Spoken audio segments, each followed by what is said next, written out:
So we are live on camera. Huge thanks for joining me.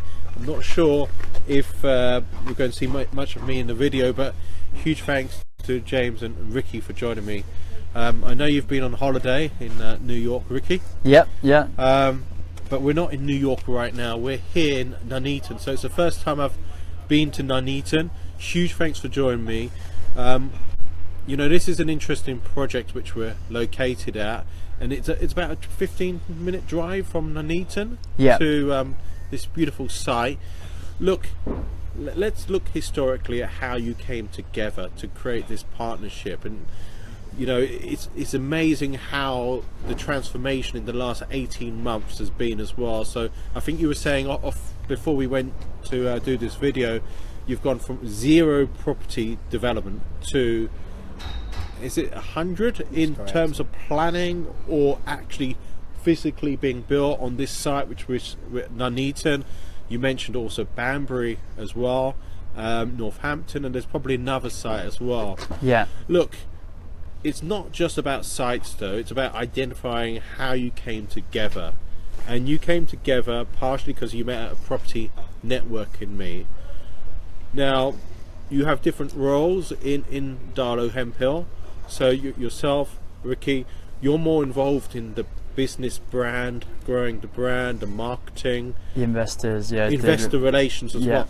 I keep forgetting all your tasks, because for me, that, you know, that's a huge amount of responsibility for just yourself. And then you, James, you're more involved in the project management side. Yeah, the delivery of the project.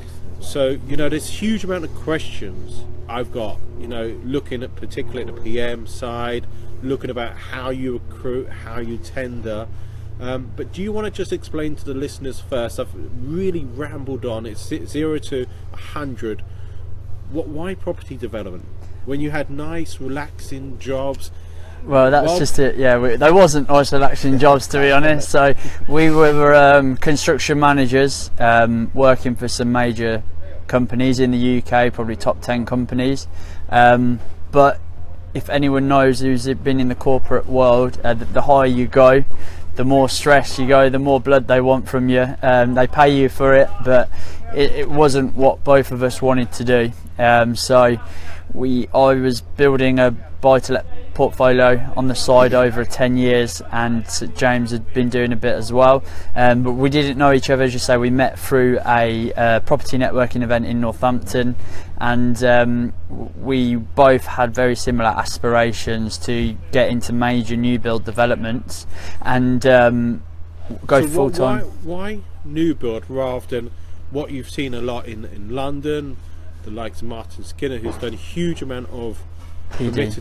Yeah. So we do PD. We've got 2 projects on the go at the moment, with only sort of 12 properties. They're live in construction at the moment, but we're looking at sites of around another 20 to 40 sort of units at the moment, aren't we, for PD? That is something we're interested in. It's just, I think it's just following our passion. We've always been very passionate about new build housing, and we've worked in housing sites, and that's just something that, you know, we like, that delivery of having a complete flat field to then building this nice structure on it. It's just what our backgrounds are and what we enjoy. I don't know if you're going to be very happy with the selection of the other speaker that night. It's on modular design building, so it'd be interesting to see, you know, the perspective of all the people come to that particular meet. Look, we've looked very briefly at your structure, both your responsibilities, so more about investor relations, just briefly, and this is something we'll be going in a lot more detail in October the 17th. I hope I got the date right, at Wandsworth. So in terms of, and it was interesting, you said that this project has taken a while because of the planning more than investor relations. What's your investor relations structure? So I mean, we found it easy with dealing with investors.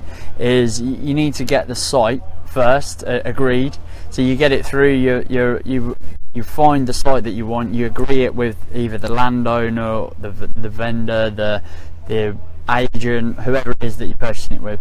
Once you've got a site, you can then present all of your figures, so you can say, right, it's going to be worth this when it's done, it's going to cost this to build, it's roughly going to make this much profit. When you can see how much, when they can see that, and then there's a target amount of what you need to find to invest.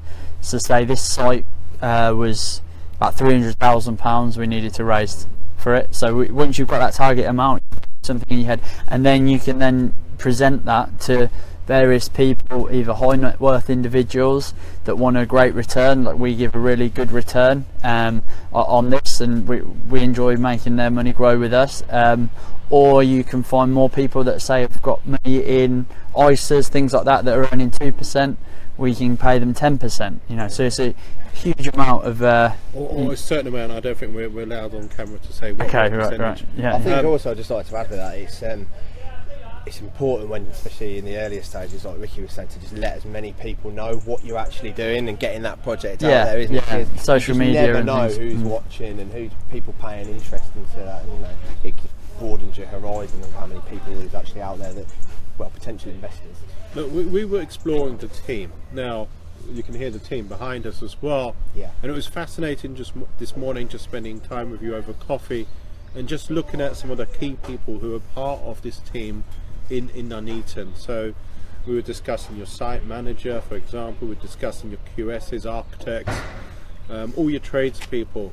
Look, you guys are lucky because you've got the background in terms of construction, and there's people listening to this video right now thinking, look, it's easy for you guys because you've got that construction background. So what would you say to someone who's, you know, has got the funds available but hasn't necessarily got the experience, apart from give you guys a call, come to Wandsworth on the 17th of October? Is it simply about partnering up with people who've got that background? I personally would strongly advise, you know, a joint venture partner in that respect. If you've got any of them, you can have the skill set, the time, or the money, whichever one of it is. If you need to team up with the missing component, as you might say, that will definitely allow people to, you know, yourself to move forward. Yeah, you've got to think from a lender's perspective. If they're going to lend you £2 million, £4 million to do a project, a major development, they're going to want to look at your track record and see that you're going to be worthy and, you know, credible enough to deliver that. So it may mean that you've got money in the bank to be able to fund the initial purchase of the site or whatever, but you might not be able to get the money to build it because you've been working as a tour guide or something. Sure, yeah. Do you see what I mean? But it's not like, oh well, God, it's all right for them because they're in construction. Just do a deal. You have partnered up with people as well. Yeah. So you've got the construction. There's skills which you may not necessarily have, and sometimes you go on courses yourself to learn. Whether it's courses or networking environments. Look, if there's one word of wisdom which you can give apart from come to the meet on the 17th of October, and of course some people may be listening to this video post that day, what's your one word of wisdom? I know you guys are big on learning and audible. I was going to say 2 words: personal development. Yeah, definitely. That is literally the key to it all, is what we believe is the reason why we've probably grown as quick as what we have is because we've 10 times, 20 times our personal development. So we've got mentors, we go on courses, and we listen to loads of books every day. Sure. Don't we? I'd also like to add to that as well. When listening and educating yourself, it's definitely action as well. Yeah, of course. Moving forward with that as well. That's one thing that we do. Everything that we learn, we always sit down and discuss the most relevant recent book or course we've been listening to. And we think, right, how can we utilise them golden nuggets for ourselves and for our business? So yeah, definitely taking action. Okay, I just want to say huge thanks. I just have to come here and thank you. No worries. Thank you very much.